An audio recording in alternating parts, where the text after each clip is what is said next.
Hai. Hai, halo. Assalamualaikum warahmatullahi wabarakatuh. Ketemu lagi dengan saya, Juli Silawan. Kali ini kita setelah video-video yang lalu, bagaimana latihan dasar mixed martial arts pemula. Sekarang saya akan sedikit mengulas tentang pukulan aja ya, tentang pukulan. Bagaimana cara melakukan pukulan kepada sasaran. Nih, tentunya beda ya.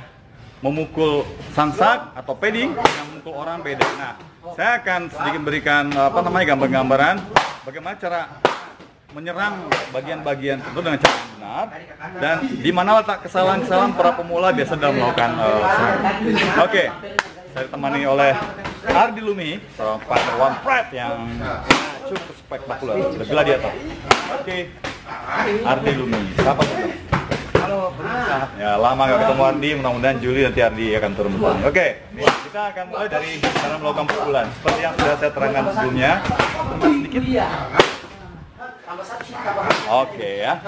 Perhatikan, jab, jab. Nah, kebanyakan pemula melakukan jab badannya turun. Jadi lututnya ke depan. Nah ini sangat berisiko. Jadi pada saat jab, kenapa? Balance kita akan hilang. Jadi kita akan kemana? Jadi ingat, jab, bahu buang ke depan, pinggulnya berputar. Jadi ya, jadi jangan ke depan. Sehingga kita kekuatan. Terus jangan memukul tanpa menggerakkan badan. Ini jaraknya akan terlalu jauh ya. Dia sampai kan? Kita lihat muka. Oke, jab lurus. Sasaran jab adalah bagian tengah badan. Boleh ke depan, ke ulu hati. Jadi strike pun juga begitu. Nah, ini kebanyakan kesalahan pemula melakukan strike. Dia strike-nya begini. Membuat badan ke belakang, kemudian bahunya jauh. Ingat, selalu putar badan.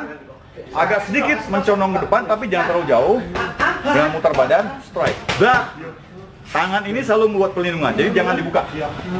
Dan jangan melakukan serangan dengan cara memompa. Ini akan gampang dibaca, dia akan blok.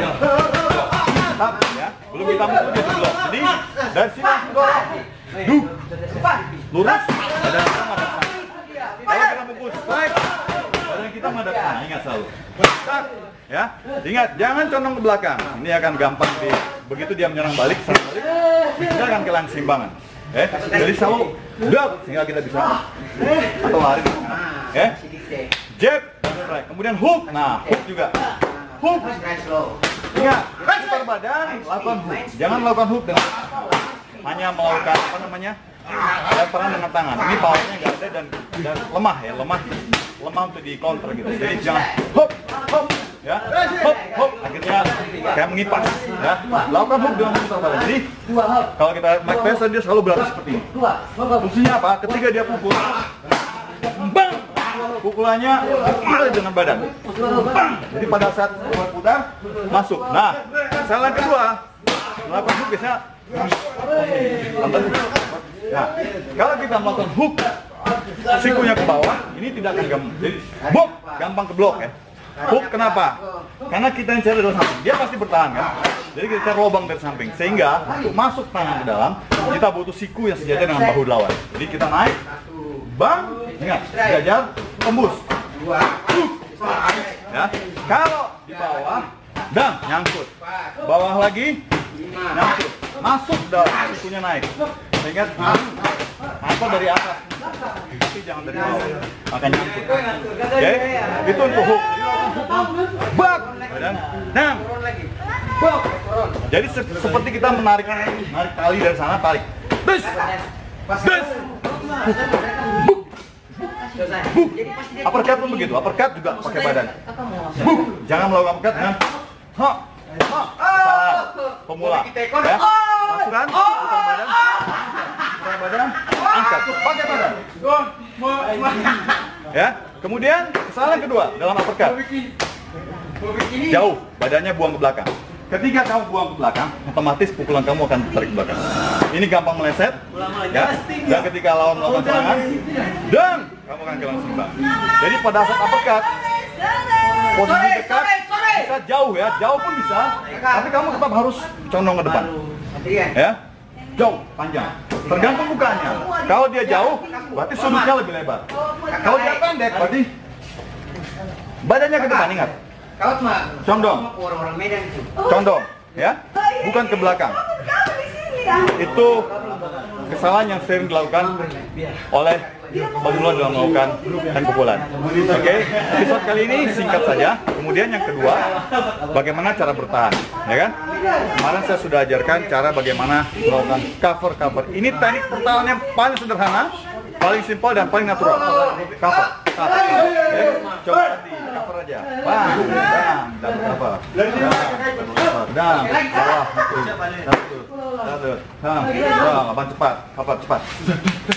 Ngasal bukan? Ya, apa yang dilakukan Ardi Lubhi? Dia cuma coba ketika dia buka cover. Buka, jauh, lebar. Ini bisa masuk. Terbuka, ya. Ini bisa, tapi ini bisa masuk.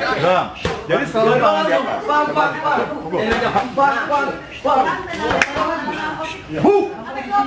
Ya, itu untuk cover. Jadi belajar kamu pada saat cover cuma di sini aja. Ini rapat, double cover, samping kiri, side, double, side. Itu basic untuk cover. Itu adalah pertahanan yang paling basic, ya. Oke, itu saja yang ingin saya sampaikan untuk para pemula yang sudah belajar, mulai bagus. Jangan pernah ragu untuk melakukan sparring ya. Sparring itu nggak harus kuat, tapi ringan-ringan aja. Seperti saya dengan Adi, coba Adi sparring.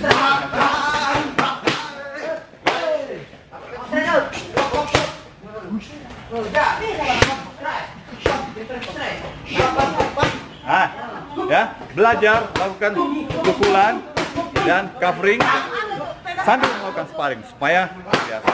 Adi apa yang disampaikan? Gimana tadi? Tekniknya untuk pemula, perhatikan teknik-teknik pemula, dasar-dasar supaya kita bisa melatih teknik berikutnya. Oke, itu aja yang saya sampaikan. Oke, siapapun pasti akan bisa. Ardi juga memulai dari nol, ya pastinya kan? Ya. Tapi karena latihan, berlatih, sparring, dan tidak ragu untuk training, akhirnya sekarang bisa menjadi profesional. Oke, tunggu Ardi di bulan, mudah-mudahan bulan Juli terjadinya. Oh, thank you Ardi. Thank you, Mas Ardi. Push. Empat kali yuk.